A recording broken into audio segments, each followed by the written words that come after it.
Hey y'all, welcome back to my channel. This is Stasia Bliss. Boy, we're gonna have a lot more road trip shots coming up because I'm heading across into the Midwest this week and I'm gonna take you along. So I hope you'll join me on a journey.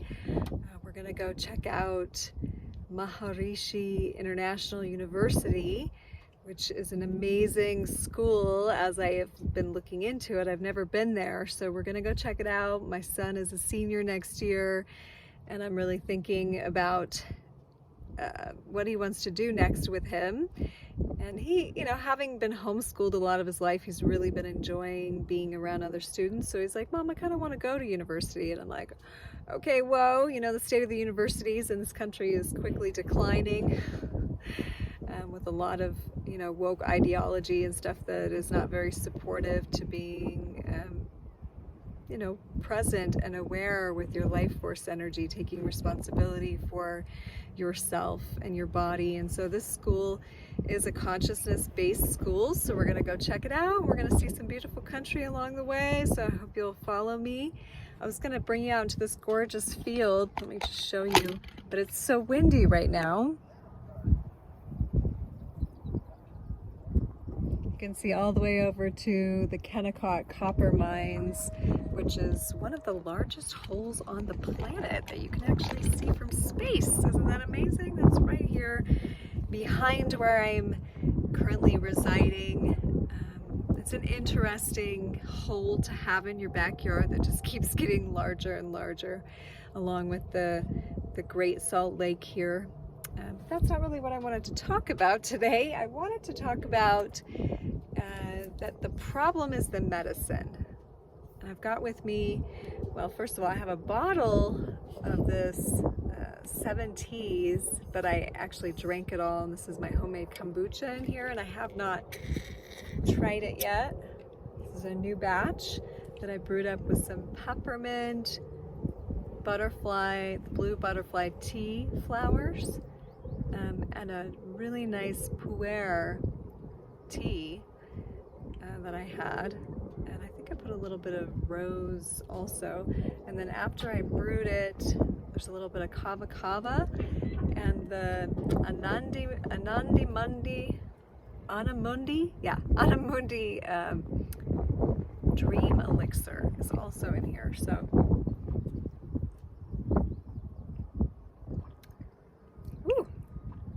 I used to have a little kombucha company back when I had my chocolate company. Never the same chocolate and never the same kombucha. This actually is so good. I'm loving that. Okay. I was gonna bring my rocking chair out here. I've been using this really cute white rocking chair for a while that I picked up at a yard sale one time. And I thought maybe I'll just take my rocking chair around to different parts of the country while we're driving and sit in my rocking chair and talk to y'all. I tend to get this like southern accent when I start talking about traveling the country for some reason. Anyway, happy Sunday if you're watching it today. I had a beautiful yoga class this morning with the studio owner, Dennis. He's amazing and really like a beautiful way to begin this day. It was funny, I'm staying with my parents right now because I was helping with my dad a bit and spending some time with them. And my parents were getting up to go to church this morning at the same time I was going to yoga, and they were like, we're off to church, and I'm like, I'm off to the church in my body. And then we got home at the same time too. And the only difference is they looked really nice and I stunk. So I took a shower. But again, I divert, giving you a little background on my morning. So things happen to us in our lives. A lot of things have happened to me. Sometimes I bring them up in my chats, but this is all part of my personal Kundalini awakening journey and learning that actually the difficulty, the problem, the accident, the pain, the mishap, that's all the path. And those are the things that Kundalini uses in order to get you to pay attention to yourself to the degree that you need to in order to enact these energies and these powers. So take heart that if you've been struggling physically, mentally, emotionally, or the things just keep blowing up, that these are the pathways of Kundalini. I'm sorry, it's kind of a bummer. Nobody said awakening was like a fun, great time. It's actually a harrowing journey because it's turning you towards yourself so hard.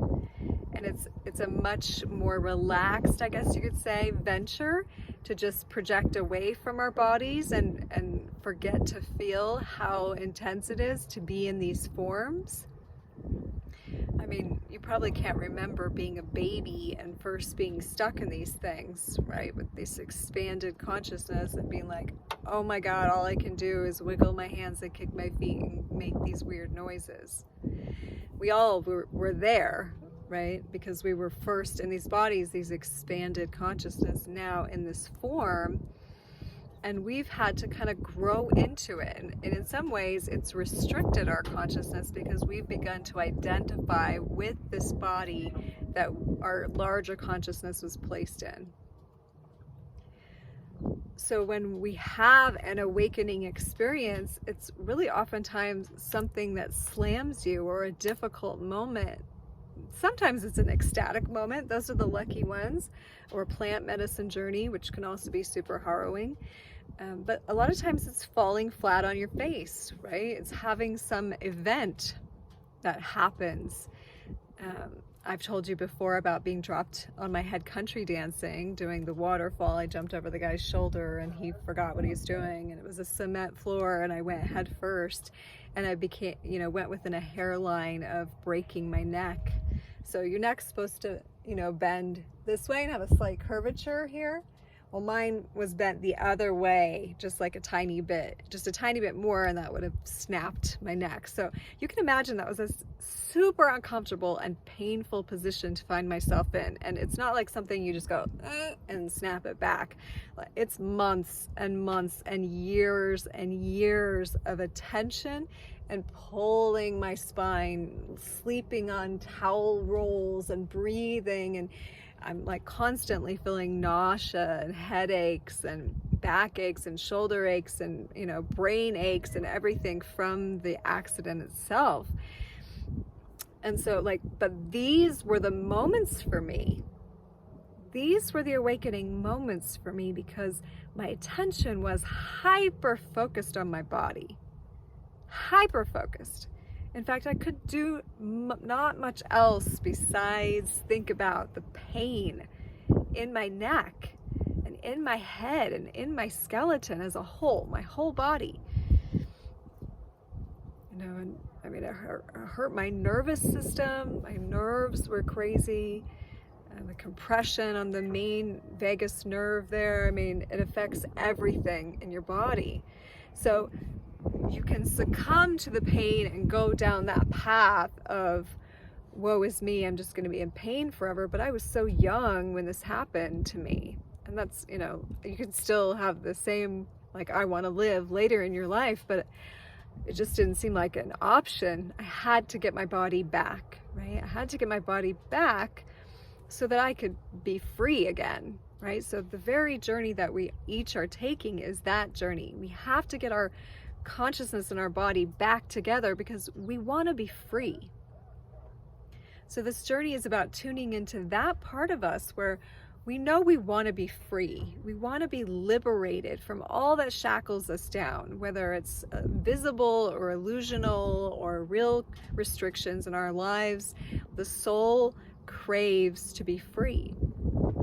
That doesn't mean we don't like boundaries and certain limitations at certain times. We like those things too. Some of you like to be handcuffed or whatever, but not forever, right? You don't want to be put in handcuffs forever. You don't want to have to keep your mouth shut forever. There's certain places where it's appropriate, but then you want to have places where you can be free to express yourself. You can be free. And I'm a lot more free talking to you when I leave my folks' house, bless their hearts, and it's a lot better than when I've stayed there before. I feel a lot more myself, but when I'm around, I like to have a certain layer of honoring for their path and their way and their energy, and not like be there just to disrupt, be a disruptor, you know, though I have taken that role sometimes in the past when I've been around them, and they've like been cracking open for decades now. I'm really, it's really cool. But still, my dad is falling asleep a lot after his surgery, and so I suggested to him to do alternate nostril breathing, you know, and he just looks at me like he's gonna laugh that this could possibly help him. And I'm like, I'm your daughter, I've been doing this for so long. Like, it's funny, you know, we get really tied to our ways. But I have to think that through for him, you know. If you're gonna go down that line, it's like, doesn't it make sense that if your body and your consciousness are off, that we would have a way within our bodies to bring it back into balance? And actually, we have it all within ourselves. We have it all within our reach. It's all something we can do with our, you know, breathing or, you know, so forth. But if we are very disconnected from that, and we let ourselves go, and we think it's all going to be fine without doing anything to like bring ourselves in alignment, find ourselves in alignment again, the body can get so out of alignment that you need outside support. And we've all been there, where you let it go too far. You thought you had it under control. And this is where, like, why I put out this channel, because we think we have it under control, but there's always another layer that we can become aware of. There's always more to understand about the place we're stretching into, right? If you were going to go to another country, you could just throw yourself into it and not learn anything about it, and just kind of like thrash your way around there until you figure it out. Or you could have a guide, or go with someone that's already been there, or have a friend there, or take some classes, or learn the language, or do something to prepare yourself, right? So expanding our consciousness, this is going to another dimension of ourself. It's like going to a foreign land. It's not something we've learned about in school. It's not even something we're anticipating or expecting that's going to happen, unless we grew up around people who were either both living there and like talking about it. Like, my children know all this stuff because these are the conversations that we have. And so, of course, they came to me in very unique situations. They were far along their spiritual path already. So, you know, I didn't grow up knowing any of this. None of this came into my life till, you know, my mid-20s. And it's taken me, you know, I guess it was my early 20s, late teens, early 20s. And now I'm 50, and a lot of things are only just dropping in for me now, like where I'm really like, oh, you know, the integration process can be long, where you know a thing, but you're still doing this other thing. So you're doing this pattern, and I catch myself all the time. I'm still acting out here, even though I know this. Okay, integrate. That's why I'm saying, like, this work is never done. The shadow work's never done. Like, it's never like, when is this going to be over? It's how good are you at identifying and integrating, and how much faster you get. It's like being in your body is a full-time job. You know, we're not just coasting. Like, it's something to upkeep. It's a realm. It's your castle, it's your temple, it's your holy grounds, you know? There are those who keep the temple, the priests and the priestesses, or the Melissay. There are those who keep the grounds, the gardeners, you know, like, there are those who caretake the lands. You know, if you don't caretake the land, it just grows all like wild, right? And weeds are everywhere, and things get overgrown, and buildings get swallowed, right? It's the same thing with our body. Like, our consciousness must be caretaked. Our body must be caretaked. The life force. So I'm not just talking about regular exercise of muscles, but this integration, this yoga between our bodies and our minds. We must continually come back, and we must continually identify old patterns that are ready to be sloughed. And that keeps upgrading too. So the patterns and things that I needed to let go of and get new ones to, the ones I was letting go of, somebody else needs those as their new ones. And somebody else who's letting go of something they don't need to do anymore for a new pattern, I'm going to do those patterns. Those are patterns that work for me now. It's not just one system for our whole life. Like, we're constantly changing. I mean, I'm probably going to change into the rocking chair girl, you know, like, and that's not how these videos have been. But, you know, like, I'll go through phases with my videos. Like, if you've been watching me long enough, you'll know, like, I used to have the Now Sunday show, or, you know, like, I'll go through little phases where I'm like, this is my thing, and maybe sometime I'll drop into like the thing that never changes. But I don't know, I mean, life is constantly expanding and changing, right? The thread that we hold that keeps us sane, as I've said before, to me, it's the bliss that underlies existence. That's my ground floor. It wasn't always that way. Like, that's where I've accessed, and to me, like, being Stasia Bliss, that connects me somehow to my current identity. That I've somehow tethered myself for now to the bliss of what is. So if everything else doesn't make sense, I go back to that and I think, this too is bliss. This too is the joy, the cosmic love. That's my anchor point. I used to anchor into my church of my youth and the beliefs that were there. For a while, I anchored into, you know, I anchored more into yoga principles.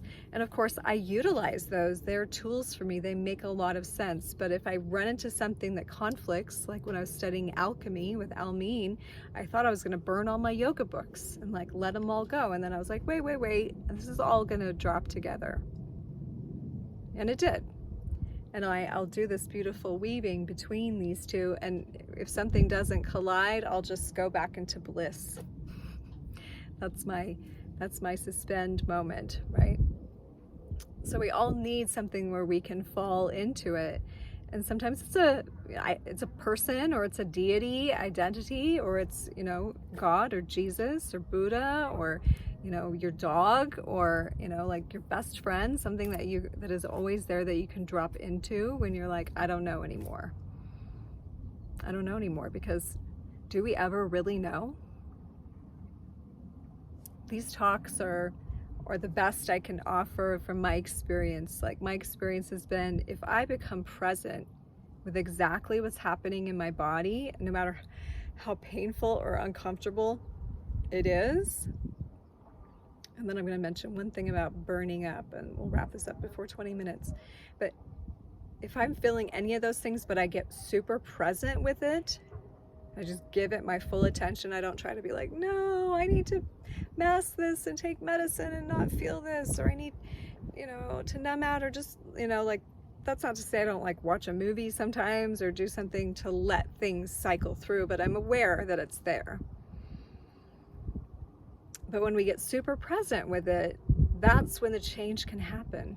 And if you've never read Gopi Krishna's account of his Kundalini awakening, it's a harrowing journey. He didn't know what was going on, but he does bring up some very beautiful awarenesses. He shares that he was having burning heat for so long, and he was thrashing around, and it was making him feel crazy, and he couldn't make it stop. And then he had the remembrance of what somebody had told him. And this is a great practice to remember if you're experiencing that, is remember, fire is Pingala. That's your right nostril and your right nadi. Ice, or coolness, and water is your left nostril. That's Ida.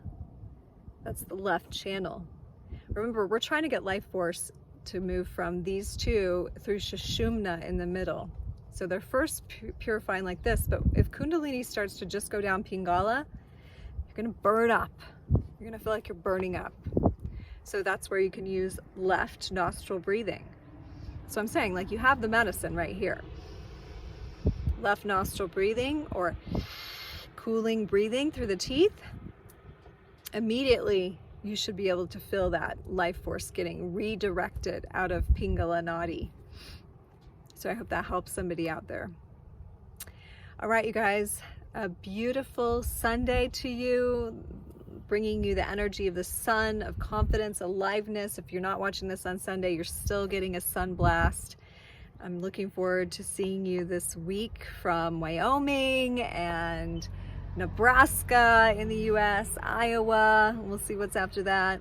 And yeah, thank you for being here with me. If you liked this video, please like, subscribe, share. If you want to get a session with me, go down below. Sessions will be booked for later this month, likely, because I'm getting a little bit full on that. So let me know if you are wanting to do a session, have a reading. We've got a new moon in Gemini coming up this week. So if you want to do a reading, I can even do those on the road via text app. You'll get audio recordings and images of the cards. Just there's payment details below, and you can just send me a WhatsApp or a Signal